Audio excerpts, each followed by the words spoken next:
சாதம் மட்டும் ரெடியாக இருந்தால் போதுங்க. 10 நிமிஷத்தில் இந்த யம்மி புதினா சாதத்தை பண்ணிடலாம். இது ஒரு சூப்பர் லஞ்ச் பாக்ஸ் ரெசிபின்னு சொல்லுவேன். ரொம்ப குவிக்காக பண்ணிடலாங்க மார்னிங் டைமில் கூட. ஹாய் ஃப்ரெண்ட்ஸ், என் பேர் Aadya. Welcome to our channel Aadya recipes and vlogs. இப்போ தான் முதல் தடவை நம்ம சேனலை பார்க்குறீங்களா? அப்போ கண்டிப்பாக மிஸ் பண்ணாமல் சப்ஸ்கிரைப் பண்ணிக்கோங்க. இந்த புதினா ரைஸ் செய்கிறது ரொம்ப ரொம்ப ஈஸிங்க. ரொம்ப ஹெல்தி கூட. குழந்தைங்கள்லேருந்து பெரியவங்க வரைக்கும் எல்லாருமே விரும்பி சாப்பிடுவாங்க. எப்படி பண்ணுறதுன்னு பார்த்துடலாம்.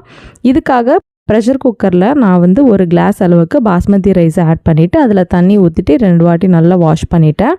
இப்போ ஒரு கிளாஸ் பாஸ்மதி ரைஸ் எடுத்தோம்ல, அதுக்கு 1.5 கிளாஸ் அளவுக்கு தண்ணியை ஊற்றிட்டு மூடியை வச்சுட்டு மீடியம் ஃப்ளேம்லேயே அடுப்பை வச்சுட்டு ஒரு 2 விசில்ஸ் வரணுங்க.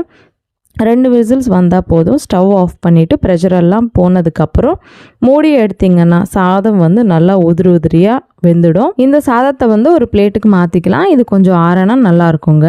இப்போ ஒரு கட்டை புதினா எடுத்துக்கிட்டு இந்த மாதிரி இலையெல்லாம் செப்பரேட் பண்ணிவிட்டு நல்லா 2 வாட்டி வாஷ் பண்ணிவிட்டு பக்கத்தில் வச்சுக்கலாம்.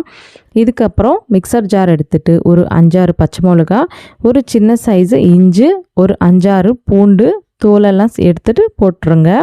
இப்போ நல்லா வாஷ் பண்ண இந்த புதினா இலைகளை சேர்த்துட்டு தண்ணி எதுவுமே ஊற்றாமல் இந்த மாதிரி கிரைண்ட் பண்ணிக்கலாம், பேஸ்ட் மாதிரி. இது பக்கத்தில் இருக்கட்டும். இப்போ ஸ்டவ் மேலே கடாயை வச்சுட்டு ஒரு 2 ஸ்பூன் அளவுக்கு நெய்யை சேர்த்துக்கலாம். நெய்யை ஸ்கிப் பண்ணாதீங்க. இந்த புதினா சாதத்துக்கு நெய் ரொம்ப ரொம்ப டேஸ்ட் கொடுக்கும். இதுலேயே ஒரு 2 ஸ்பூன் எண்ணெய் போட்டுட்டு இதிலேயே கொஞ்சம் ஷாஜீரா, பிரியாணி இலைகள், ஸ்பைசஸ் எல்லாம் போட்டுட்டு இருந்தால் கொஞ்சம் முந்திரி பருப்பை கூட சேர்த்துக்கின்னு இதெல்லாம் கூட வறுத்துக்கணும். இதுக்கப்புறம் ஒரு பெரிய வெங்காயத்தை இந்த மாதிரி ஸ்லைசஸாக கட் பண்ணி போட்டுடலாம். இந்த வெங்காயம் கொஞ்சம் நல்லா வேகணும்னா கொஞ்சம் சால்ட் போட்டால் சீக்கிரமாக வெந்துடுங்க. இந்த மாதிரி வேகினதுக்கப்புறம் இதுலேயே கிரைண்ட் பண்ணி வச்சுட்டு இந்த புதினா பேஸ்ட்டு, இது கூடவே ஒரு 5-6 புதினா இலைகள், கொஞ்சம் கொத்தமல்லியை தூவிட்டு இதெல்லாம் கூட ஒரு 2-3 நிமிஷம் நல்லா வறுத்துக்கணும். இதுலேயே கொஞ்சம் தண்ணியை ஊற்றிக்கலாங்க. இந்த புதினாலேயே ஒரு ஸ்பூன் சால்ட்டை சேர்த்துட்டு கொஞ்சம் தண்ணி ஊற்றிக்கலாம். நம்ம மிக்ஸி அடித்தோம்ல, அதுலேயே கொஞ்சம் தண்ணியை ஊற்றிட்டு போட்டுடலாம். இதிலிருந்து பச்சை வாசனை நல்லா போகிற வரைக்கும் ஒரு 2-3 நிமிஷம் நல்லா வறுத்துக்கோங்க. வறுத்துட்டு இப்போ லோ ஃப்ளேமில் வச்சுட்டு அடுப்பை நம்ம வேக வச்சோம்ல அந்த சாதத்தை கூட போட்டுடலாங்க.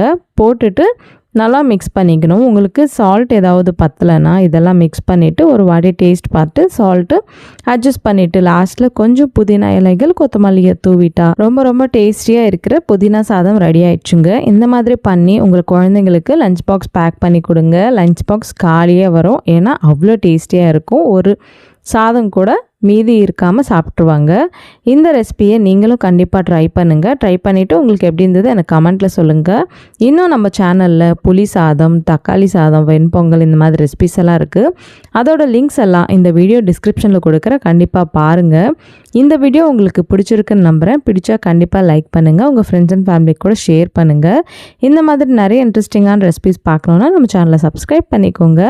இன்னொரு இன்ட்ரெஸ்டிங்கான ரெசிபியுடன் உங்களை மறுபடியும் சந்திக்கிறேன். அது வரைக்கும் சைனிங் ஆஃப், உங்கள் ஆத்யா. பாய் பாய்.